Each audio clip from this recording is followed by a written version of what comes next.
Good morning to you. Happy Tuesday, I think, at this point. This is definitely the earliest I've spoken to anybody in the morning. So bear with me as words might be hard, but I'm glad you guys are joining. Thank you so much.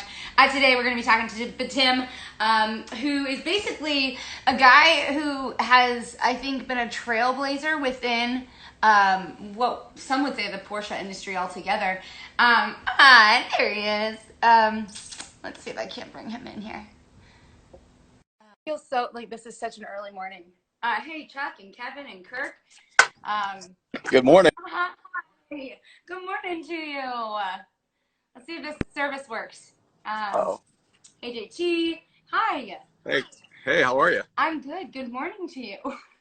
Good morning. I got to make sure I have a good enough connection here. You are definitely the first person I've talked to, I think, this early in a long time, in weeks. I know that he's working on that connection. As he's doing so, hi. Let's see if this works. There we go. You good? Hey, I was just saying that you're probably I you're think up, so.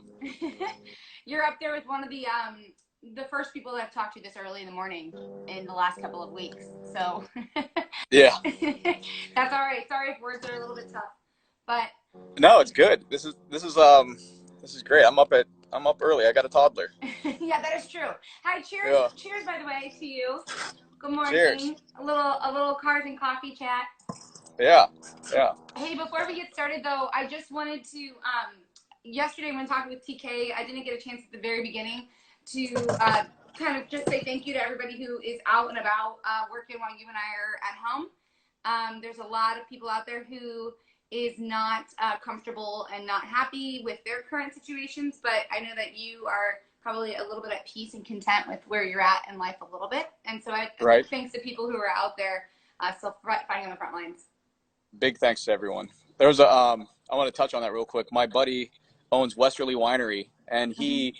he donated one case of wine to the first respond or front lines Yeah. doctors and everybody at UCI, and then all of a sudden that blew up. He ended up renting 6 U-Hauls and going up to San Ynez Uh-huh. and get about 12 or 13 different wineries donated up to, I think he said, Mike told me it was like 466 cases of wine they Wow. brought down and delivered yesterday Wow. That's to incredible. all the hospitals, all the And they deserve doctors. all the wine. They do. So I thought that was really cool. So I That wanted is to give him really a big shout out special. too. That was pretty incredible. What a special thing. And I mean, it's little things like that, right? Where we all, I mean, we take wine for granted. We're taking coffee for granted right now. There are people who are not able to have a cars and coffee chat this morning and have been up for hours on the front lines. It's just really, it's thank you to everybody who is out there. Big thank you. But on another note, how are you? Doing well. How are you? Gosh, it's beautiful. Where? What? I That's don't. my bad. I don't have that blue sky where I'm at.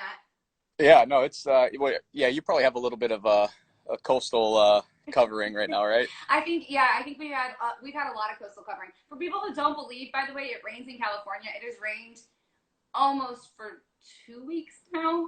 Yeah. Take. Yeah.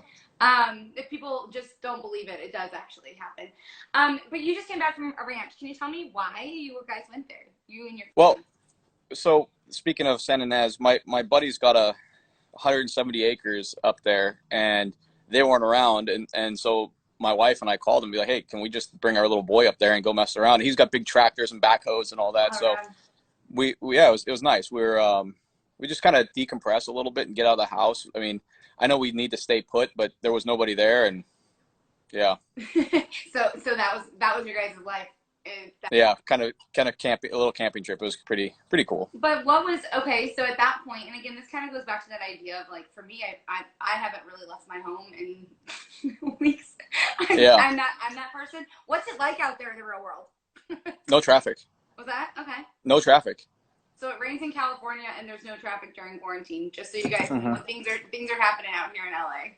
Yeah, yeah, yeah. No, it was nice. I mean, I know we need to stay put and all that, but we just kind of thought that, hey, I've got a, you know, Yeah. got an opportunity to just get away and there we were. It was fun. It was Well, nice. what is talking a little bit about this time, and I find like it's first before diving into cars. Is there anything that you're finding joy in right now within this moment? I know that like, again we have people who are hurting, but there's Yeah. also some joy and some light at the end of the tunnel in a lot of this. What's your take on that? Family time. Yeah. And cooking.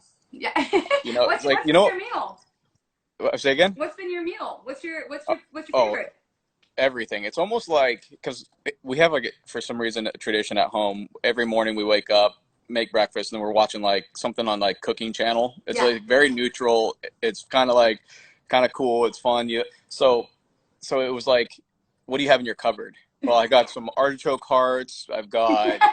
I got some dry quinoa. You just start like baking things and cook. So it's fun. Like, my son loves chocolate pancakes. So I think, of course, logically. yeah, I think I've mastered the chocolate pancake deal in the morning. And then, like last night we did, just a quinoa bowl with cauliflower that was roasted with a bunch of spices on it. And then, like a kind of a tomato, artichoke, shallot kind of salad on the side. I'm coming over. That's wild. Yeah, no, that was no, what it's was good. in your pantry? That was what was in your cupboard?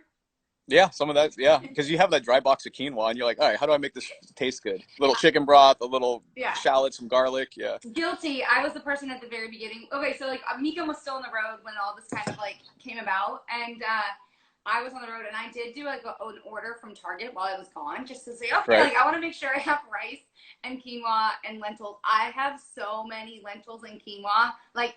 I mean, I think it's 5 pounds worth of something, and I'm like, I'm gonna just donate it at this point because there's no way I can get through 5 pounds of rice, all the bags of lentils that I have. I love lentils, but too much.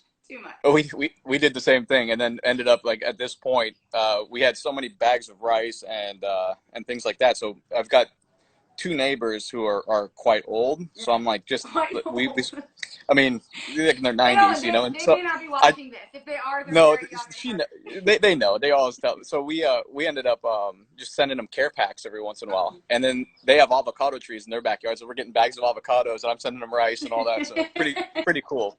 But see, like that's a light at the end of the tunnel here. The connectivity that people have, like right now, in such a strange way where people just miss hugs.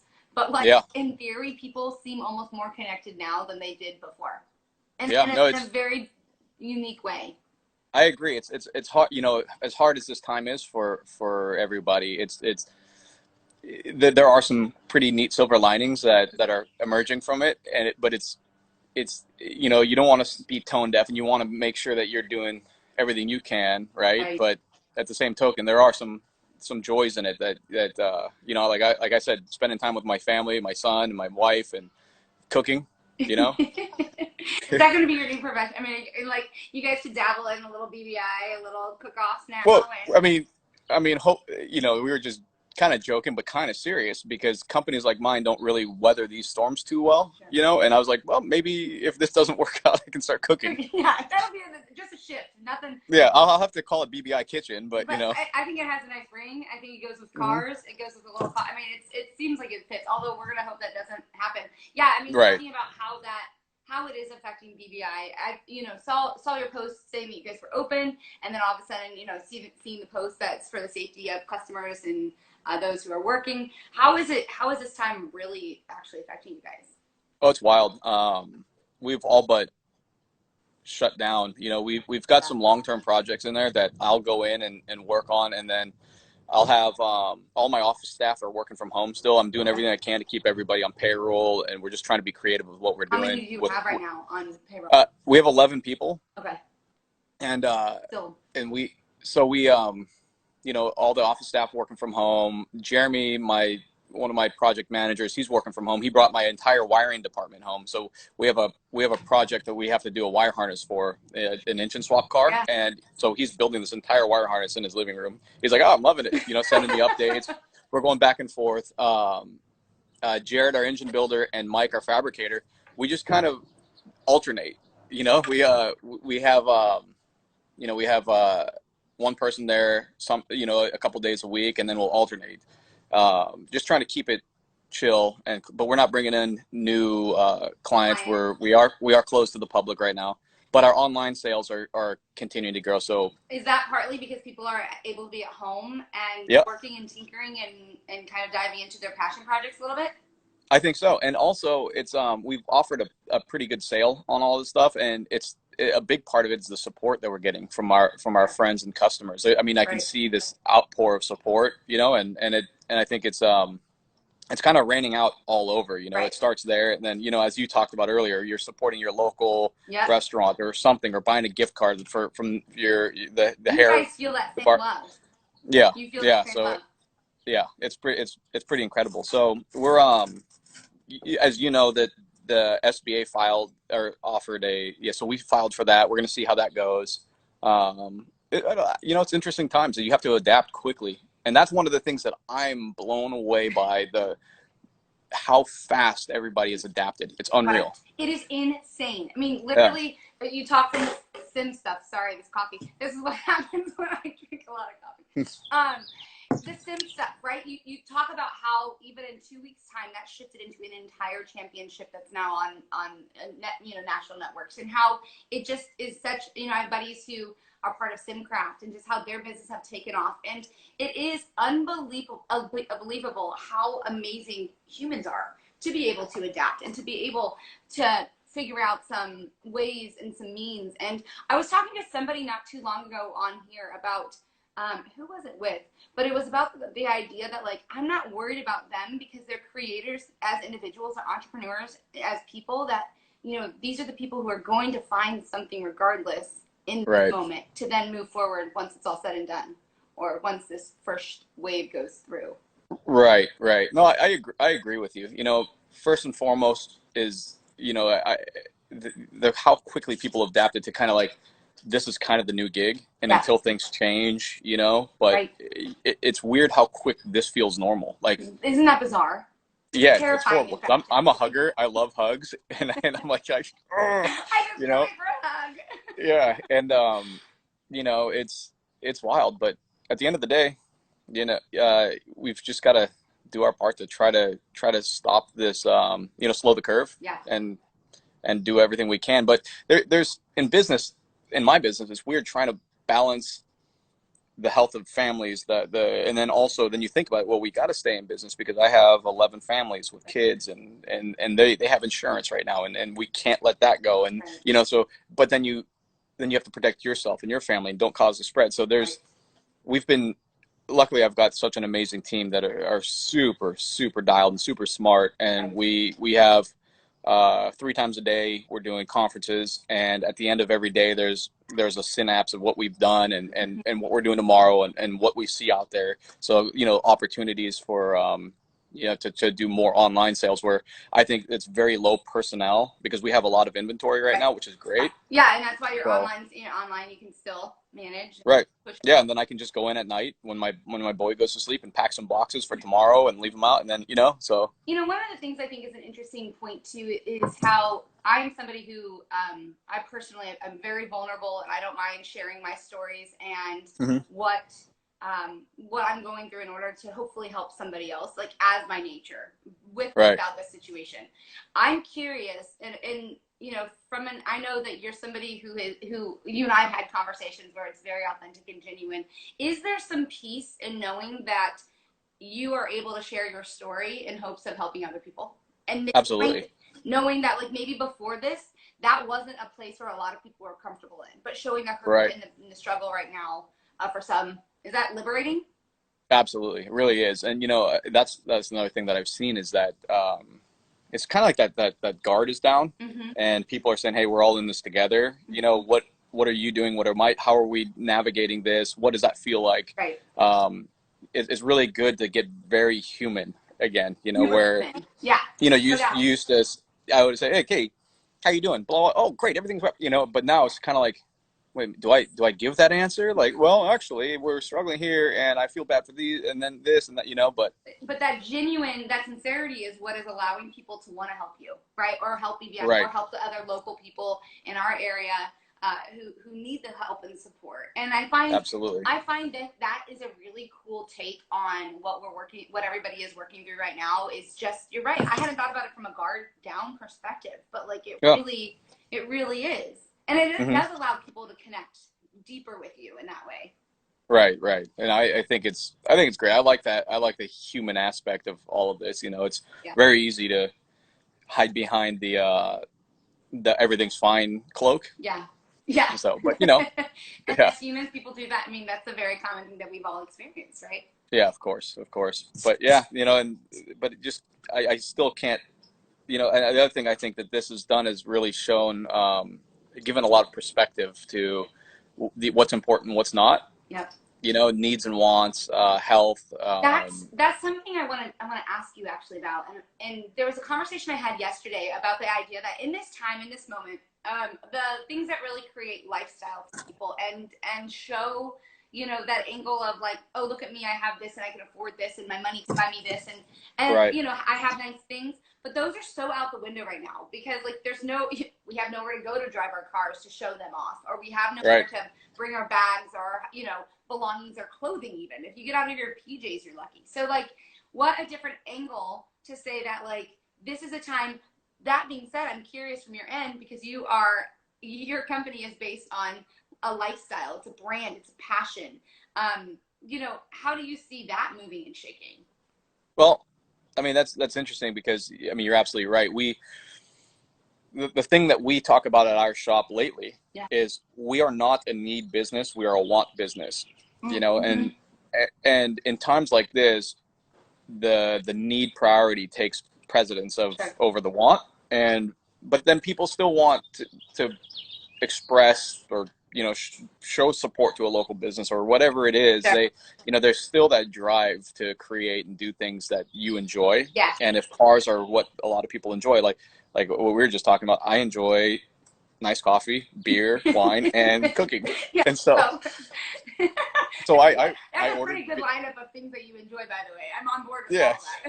all that. So that's outside of the car stuff. And so I ordered some good wine from Westerly. I ordered some beer. I ordered some coffee from Common Room. So it's Yep. like I just finished my bag of Common Room yesterday, and I was so bummed. this is actually my last The last go little at it. batch. I do Yeah. appreciate the fact that you have your entire, what is that called? A press? It's not really. Is that a press? Was that a coffee press? Yeah. French press. Yeah. Perfect. Right there, out there with you. It's perfect. Yeah.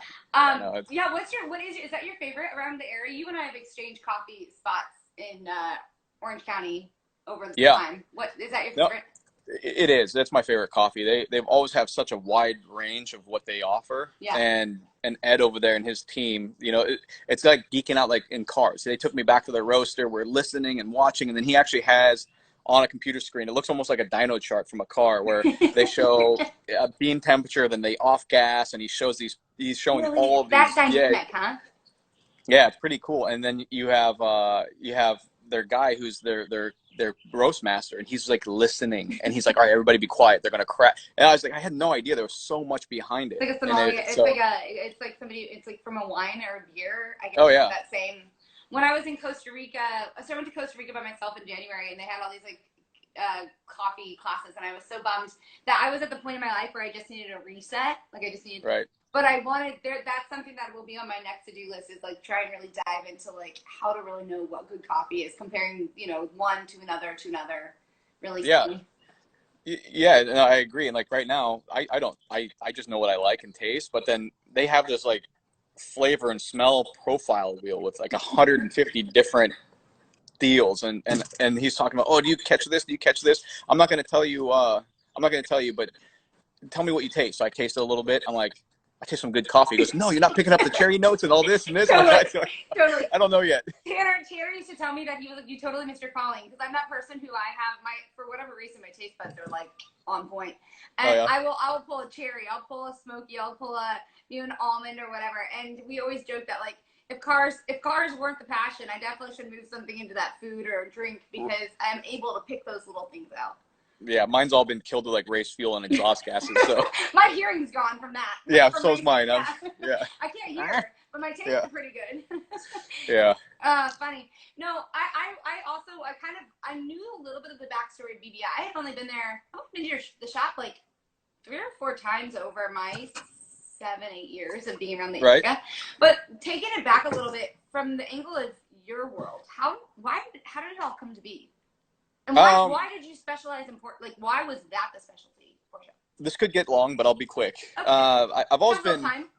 I don't know why, but I've always been obsessed with cars. Even my parents really weren't, and none of my neighbors or anything, but something, my mom said it all started when she got me a turtle when I was 2 and I was driving it around like a car. They had to take the turtle away. And so like an actual I've turtle? been obsessed with, yeah, and it's kind of, yeah, a real life turtle. A real life turtle. So like, oh, this isn't going to work.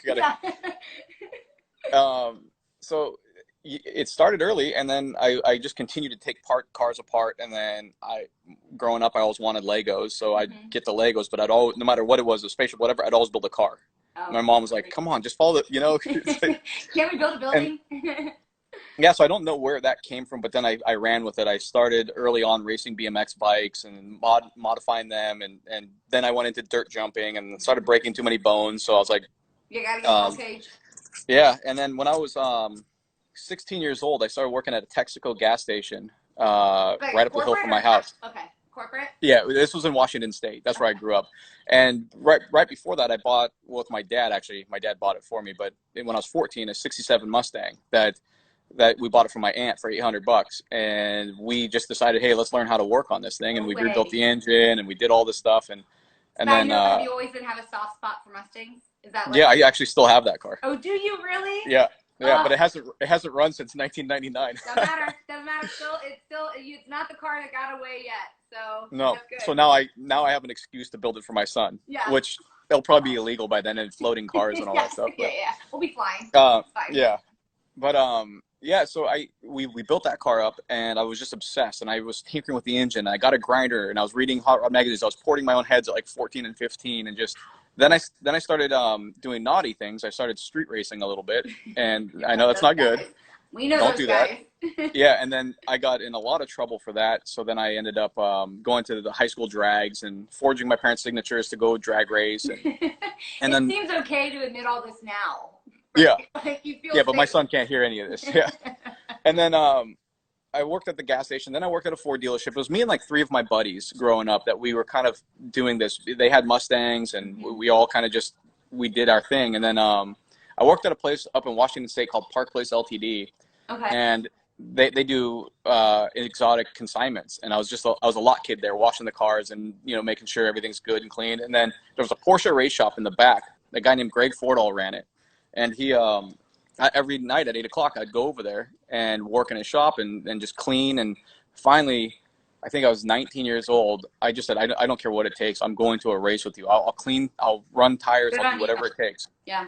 So just to wrap my head around it, it's not necessarily that silver spoon mentality. It's you're working your way through the individual jobs to kind of get the big overview of what your future job would be all about without knowing. Well, kind of. I didn't know that at the time. I was just having a great time working on cars and trying to make a living. Because backing up a little bit, I didn't do well in school, and then my parents kind of said, if we know you like cars. If you're going to run that direction, both feet in and just go do it. But just know that this is it from our support from financial, and you're on your own now, but we'll, support you, and so they got behind me, and I kept pushing, and I just took every job I could, trying to wrap myself around cars, and then ended up going to, I remember this was 1999. I went to Mid-Ohio. Oh, such a good track. Oh, it's amazing. Mansfield, Ohio. Yeah. Yep. And turns out the right front tire changer got sick and couldn't do the pit stops. So they said, hey man, you're in. You're up. So, I mean, I'm not kidding you. Greg made me practice till midnight, the 3-day practice days and qualifying every night. I remember could not feel my hands. My knees were bleeding. My knuckles were all bleeding because he goes, you will not change that tire during a race until I know you can change that tire. And who was that was saying that? His name's Greg Fordall. He's still a successful chassis engineer. He's factory Porsche chassis engineer for North America for a long time, and he's I still call him my boss, my mentor. He's up in Washington State, from Fordall Motorsports. Brilliant man. And we ended up doing well. I think we got 3rd, and it was awesome. We had the team owner was a woman. Her name's Kim Hiskey, and I know. Do you know Randy Popst? Yeah. That's where I met Randy Popst. Oh, no way. He was driving for us also. So I think we got second or third at that race. And then the next year we got the championship. So female owned, you know, and it was just, it was such a family team. Yeah. And I ended up bringing like my cousin, all my buddies, and we were all part of the pit crew. And we were one of the fastest pit crews in Grand Am back then. It was pretty cool. But that's kind of how I got my start. And then I met, Greg took me to Sebring, I think in 04 or 03. Yeah.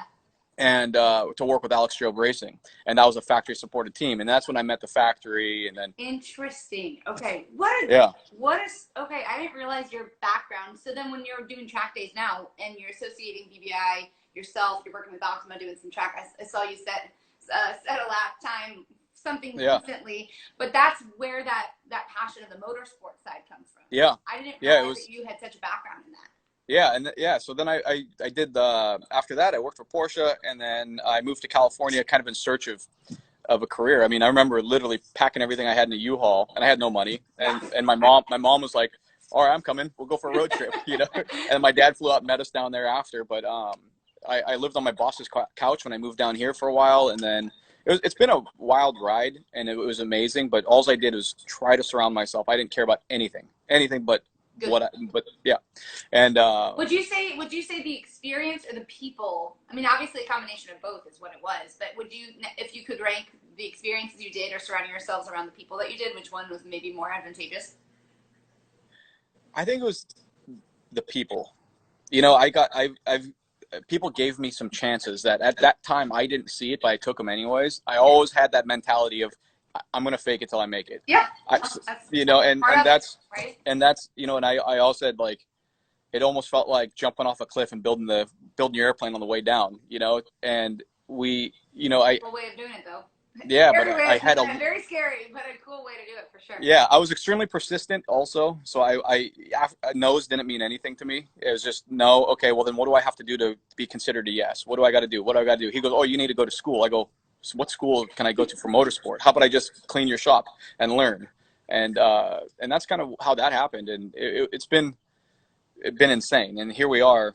I mean, 20 years later, you know, from the first time I ever looked at a race car till now, it's been a real wild ride, but it's incredible. And you can obviously see the question of what about those automotive qualifications. So what I understood too, because in my career I came from motorsport and shifted into that automotive side myself. And where did that shift come?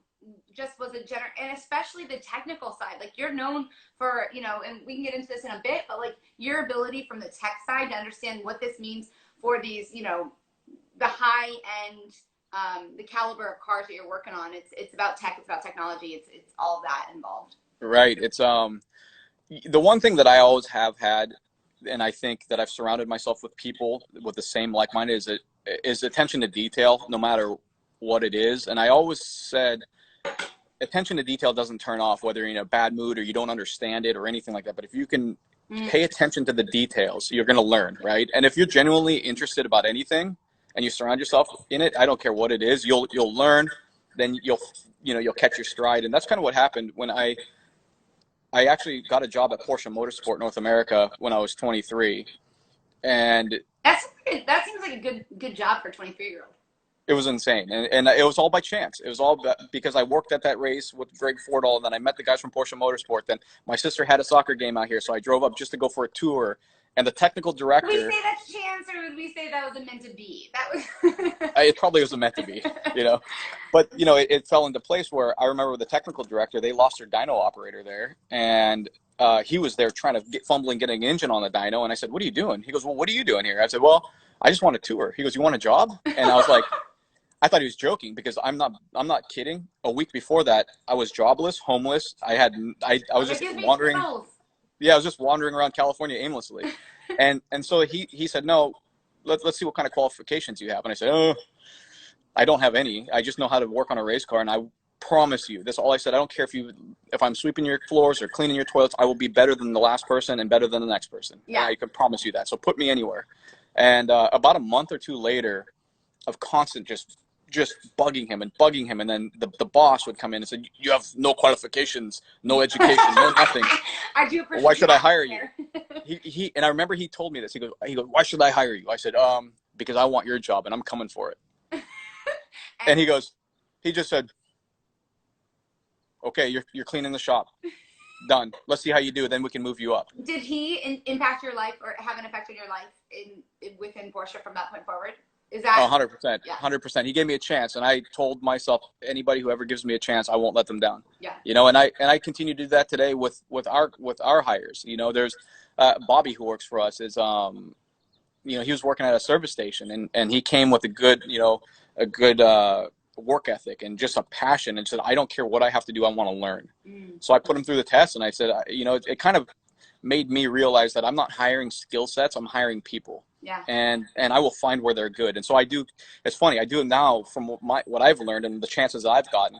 I'll take somebody and I'll put them, it's called a 90-day BBI program. So I have Jeremy, who's our kind of head tech, kind of knows everything about all of this stuff, right? And then I have Jared, our engine builder, and then I have our fabricator. So if you're a new hire at BBI and you want to go for the long run, you're going to spend 30 days with each one of them, and they're going to come to me and tell me your strong suits. I'll be watching your work ethic, how you work with people, you're showing up on time. Before a hire. This isn't like this is like a 90-day trial period. 90-day trial period. Yeah. Yeah, you're still getting paid, but then nothing's set in stone until then. And then my guys come and tell me where they think it's strong, and then I compare my notes and we put them there. Now Bobby 2 years later is doing all of our chassis setups, and he's killing it. You know, I'm so proud.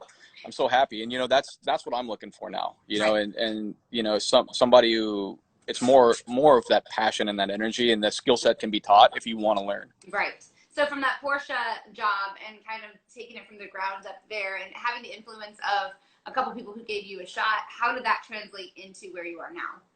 Well, ignorance.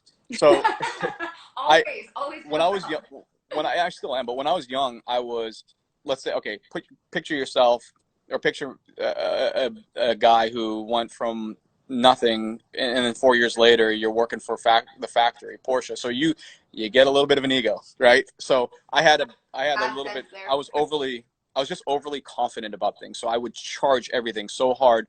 Now I'm more cautious and a little bit more scared, because you know, but then it's just like, yeah, I'll take on the world. Hey, I'm 26. I'm at Le Mans right now working for Porsche, so I can. Ego. That is ignorance. That isn't a fear of, or a lack of fear. No, it was a complete lack of fear, and I always carried that thing with me.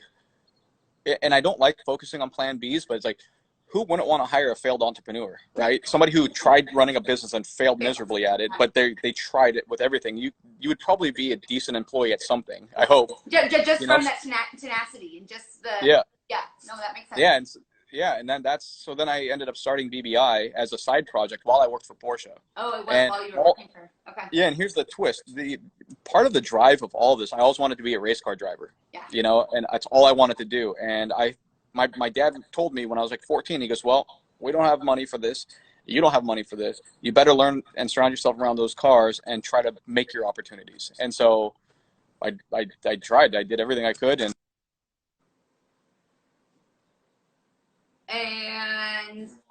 sorry, I lost you there. What was that? After I started BBI, I got further from driving than I ever was. Sure. Because back then I was doing like the 8 hours of Portland at the Rose Cup, and then I did the 25 hours at Thunder Hill 3 years in a row. And then, yeah, we actually won overall in 2006. That's cool. Congrats. Yeah, in a cup car. Congrats in there. Yeah, no, it was cool. And then I had the opportunity to drive in 06 at Daytona. With a team that we won the 25 in.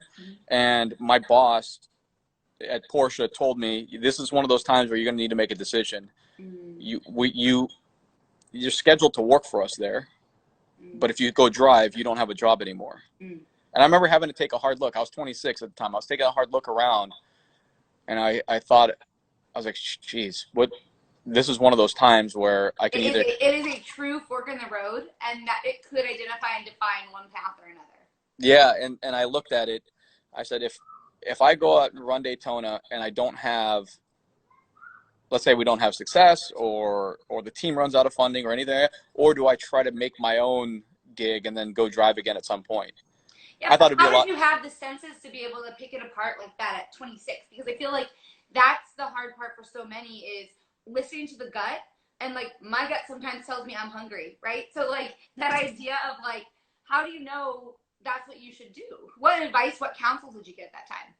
I not a whole lot, but I I've lived on many couches, and I've been homeless. I lived in my Volkswagen, when I first moved here, so I knew what that felt like, and I wasn't really wanting to go back to that, and I kind of looked at it in a sense that I know that I can, with the right things in place, I can create a path that I can get back behind the wheel.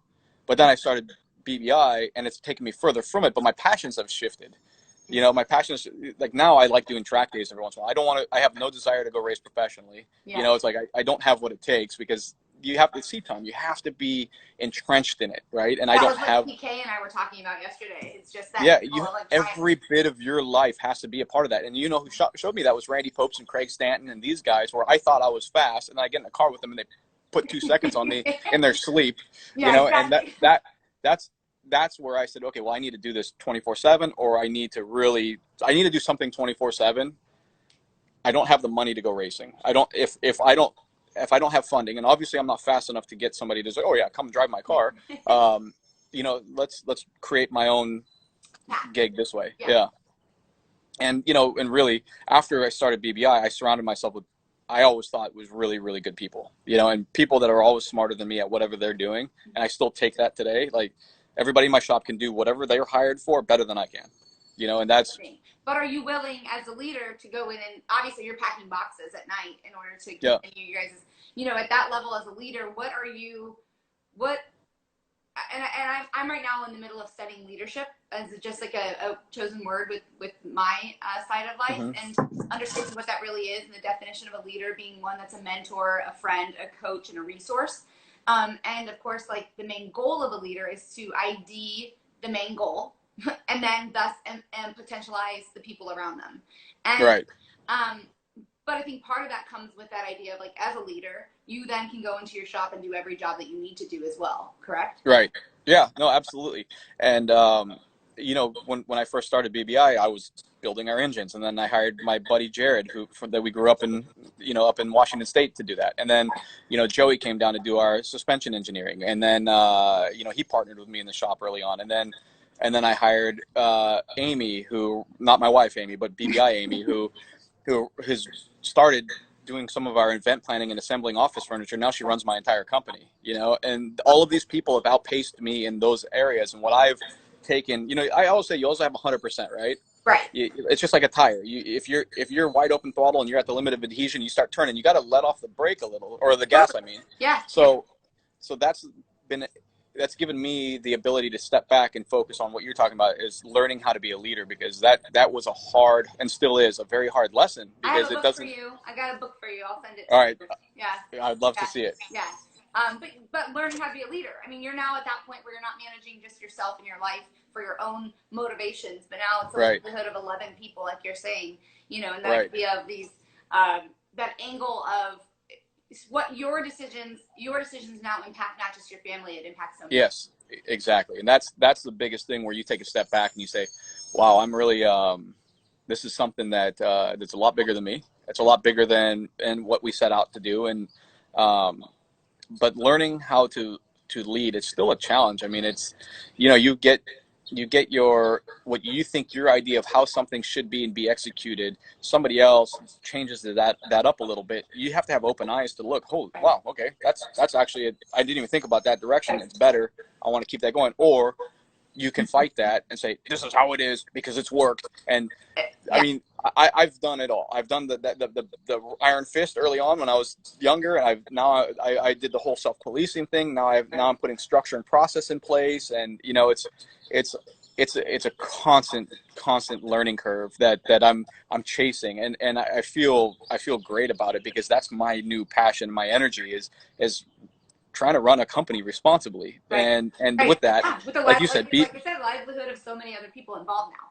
Yeah, and and I my philosophy, I like to think, is, maybe my employees would yell and say it's not right, but I try to be in all of the stuff. They all say don't micromanage. Sure, but okay, so where's that balance between micromanaging and making sure you there is a balance, because if you have something to offer, as a learning curve, or you can learn from how somebody else is running something, that but I really truly think that you kind of have to be aware of all of that that's happening, and in little snippets. That's why, I have Dimitri there, who is head of operations and processes and design, and I get the cliff notes from everybody. Then I can compile all that and start making, giving some good feedback or how we're running. And but it's difficult. I tried the whole self-policing thing also, where just I'm not going to come in and yell at you or do any of that stuff or whatever. That's maybe not 100% that way either, right? No, but everybody, including myself, needs some sort of direction and some sort of, we all need to know which direction we're marching in. So then we start gathering those pieces. So, it's a constant kind of, it's like a sine wave where you're kind of starting to get. But then what happens then now in our industry? And like I said, like this technology side is growing, shifting, shaking, changing, and a level and a pace that's so quick, as we talked about. Like, we're just adapting people right now and humans, and how that really is changing your business model. Especially when some people, you have the knowledge on it, but some other people may not have that knowledge, but they have to learn it. Like, how do you manage it from that angle? See, that's interesting. I think in this environment, you have to have a dynamic and flexible business model. You have to be able to adapt quickly. Yeah. And, and that's something that I think we've done. We've pivoted so quickly with all of this and been able to shift and keep positive and keep moving in these directions. I call this a big speed bump right now, because it might be the new thing, or it might go back to some sort of what we used to call normal. I don't, whatever. Yeah. Whatever. Yeah. And I truly don't know, but, being able to adapt quickly and taking a step back and using your ears, I'm listening to everybody. I'm listening to everything. I'm taking every ounce of input I can from everybody, right. Including I've been watching all of your live feeds, and I've been, and just listening, and just listening, and getting together with the group and trying to make the smartest decisions, including my family, it's just, surrounding yourself around. It goes back to that idea, as the experiences are important, but the people you surround yourselves around and the influence and advice and wisdom that you gather from everybody else is what's dictating, how, like I said, goes in the process it goes, as you've probably learned in your life. Yeah. And I think, in touching back on that, the ability to be able to adapt quickly is I think something that is helping us with navigating this. Who knows what tomorrow brings? So every day I take it day by day, but it's, as long as we can keep bouncing around. But it's unbelievable. If you asked me 3 months ago if I'd be sitting here, I would have lost a lot of money, betting against it. No doubt about it. I think one of the cool things about what BBI does, and I remember when I first saw your logo, I still have a gray T-shirt with your, it was like the green, the white BBI, and the green. One of our originals. One of the originals. I don't know why.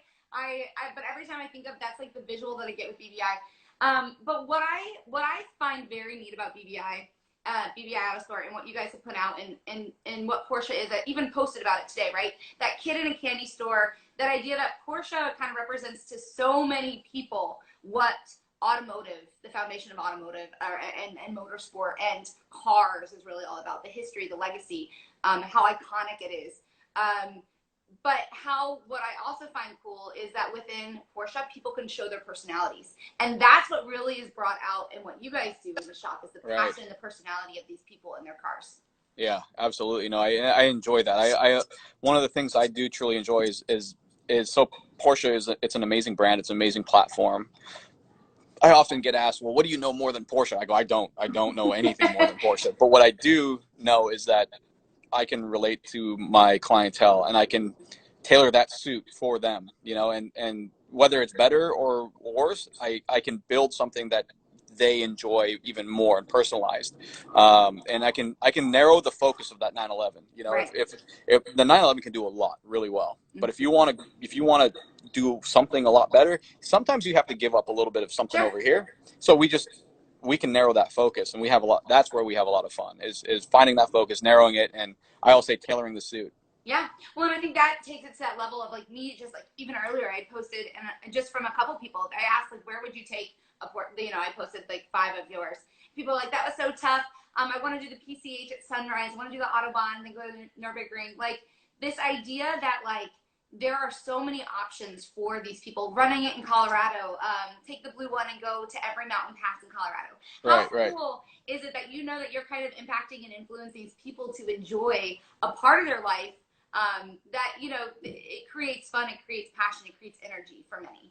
Yeah, absolutely. No, that's a lot of fun. And that's, like I said, that's something I enjoy the most is being able to be a part of that process for them, you know, and that, it's a lot of fun. I mean, it's cool. It's, you know, it's got its challenges because you're chasing a moving target sometimes, but, you know, but I am lucky that I did walk into that race shop and they were working on 911s. If they were working on Corvettes, I'd be a Corvette guy right now. If they were working on, you know what I mean? So but I've always been obsessed with Porsches. Like back when I was 8 years old, in Washington State, I saw Bill Gates drive his gray market 959 up the street in Bellevue. Wow. And I had the poster. I knew what a 959 was. I was obsessed at 8, you know, and I remember seeing it. I'm still getting goosebumps right now. And that, for some reason, just hearing it cruise by, it blew my mind. I remember my cousin and I were running around crazy, and so it was that. I maybe Porsche was always going to be the route, but.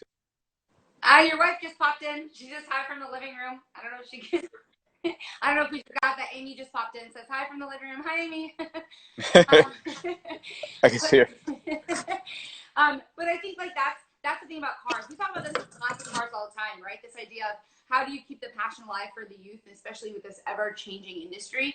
The idea that we might be flying the automated, you know, cars that are driving themselves, and you know. I think it does start when you're young. It starts when you're 8 years old. It starts when you, you know, are building Legos, but doing it with cars and not buildings. You know, I think that is something that as this industry shifts, it's going to be interesting to see how we can continue to keep that passion alive for the youth. Yeah, no, absolutely. And whatever passion it is, you know, is kind of identifying. That's it's fun. My son will be 4 in May, and I'm starting to watch. I'm watching very closely to see what he likes and what his passions are, and seeing if something's growing from there, and trying to recognize that instead of fighting it. And that's something that my wife and I are really, we're watching, you know. He loves music, you know, and he loves cars like crazy. But then, you know, but I'm not trying to force anything anywhere, you know. And I think with the rest of the youth, I mean, look, I'm not trying to use this as a soapbox, but sometimes you get bogged down by what you should be and what you should be studying and what you should be doing. Yeah. Obviously, if you are truly passionate about something, you know, I always say, run with it. You know, forget about the money. Just chase your passion, be responsible, and work harder than the next person next to you, you know, who might have been given a better opportunity than you. Yeah, exactly. So then saying that, okay, in all this working, where are you going with it? Like, right? Like, I know, obviously, you're working with Optima. You're doing some, a cool project, by the way. What was that called? It's called something. Ride shotgun? Wait, hold on. I actually took a photo of it this morning, and I wanted to make sure I got it right. The high performance, the house call. Oh, yeah. That's we did. Cool concept. Yeah, we did the house call with Chris Jacobs, and that was pretty cool. That we did we're doing the house call. I'm going to probably end up doing a few of those with some other people that are in the sport as well. Mm-hmm. And I think the next one I want to do is show me your ribeye recipe, or what, you know. I want to do something outside the cars. We're going to combine this cooking and cars some capacity. Yeah, let's just cars and cooking. I think that sounds like a perfect combination. A little cars, a little coffee, a little cooking. Yeah. But I mean, having to support like people like Optima. I mean, Cam is somebody that you and I have had conversations with. Knowing that like you are putting out product, that you are now, as we talked about, like identifying the main goal for BBI, but also now at that same time there is that side for you personally. What's next for you? Well, next is we're going to continue. We're going to continue to push what we're doing on the late model high end technology side. Mm-hmm. You're gonna see BBI go into the EV market as well. We already have 2 projects underway, and we're just studying. I got Jeremy. He's also at home designing a new battery box that will integrate well in a 911. I've got 2 other projects that we're working on, but a lot of it's surrounded around that. The way I look at it, and anybody can jump in and tell me that I'm crazy, but it's almost moving to the point where cars are almost like they're just going to get me somewhere and do that, you know. But then, you know, the electric, it's like a pod. You're going to get in and you're going to go somewhere. You know, you can still work from inside of it. But I think the nice dinners and the high heels and the nice dress up will be the still the gasoline powered, Sure. nutty cars that we're seeing today. I mean, look at I've never seen anything like this. It's like a horsepower war. You know, you've got It's a valid point. look at how much horsepower these cars are making and how fast they are. I don't know if we're peaking.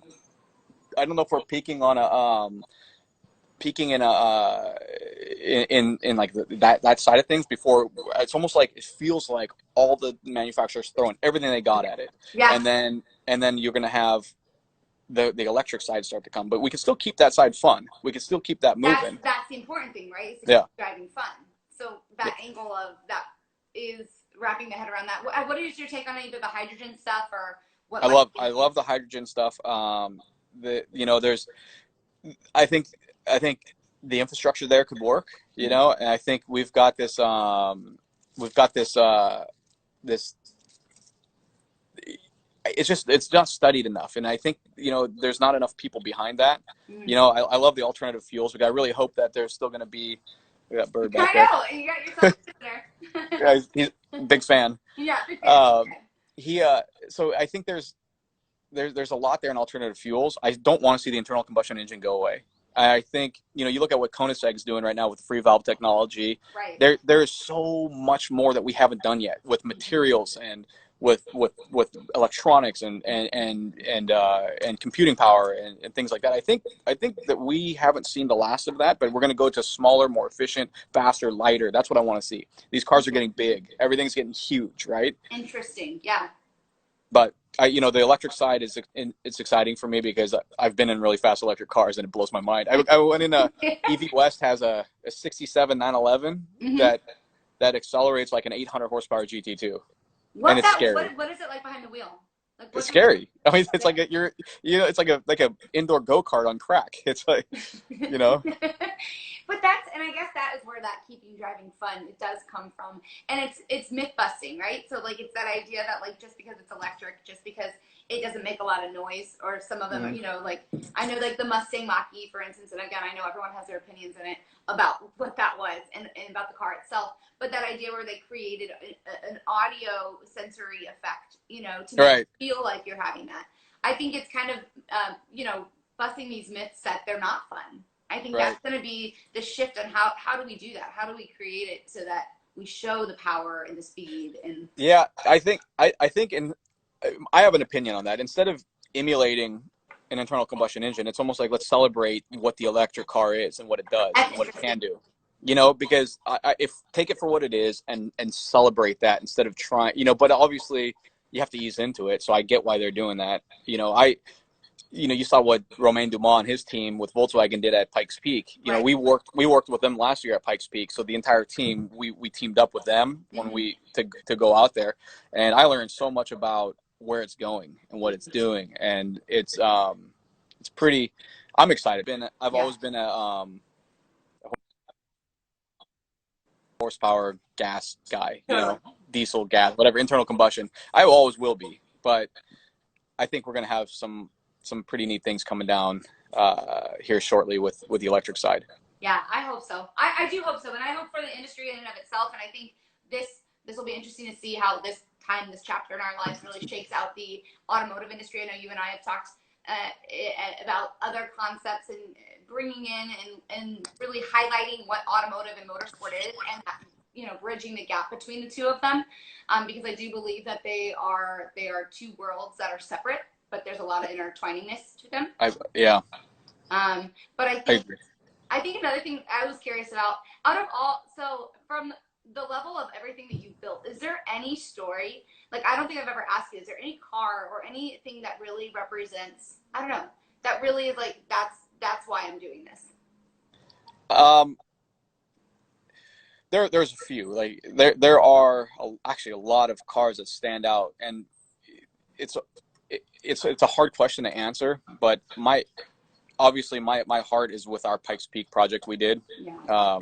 That was kind of the first time we were able to take something, do it our way on our platform, our project, and go out.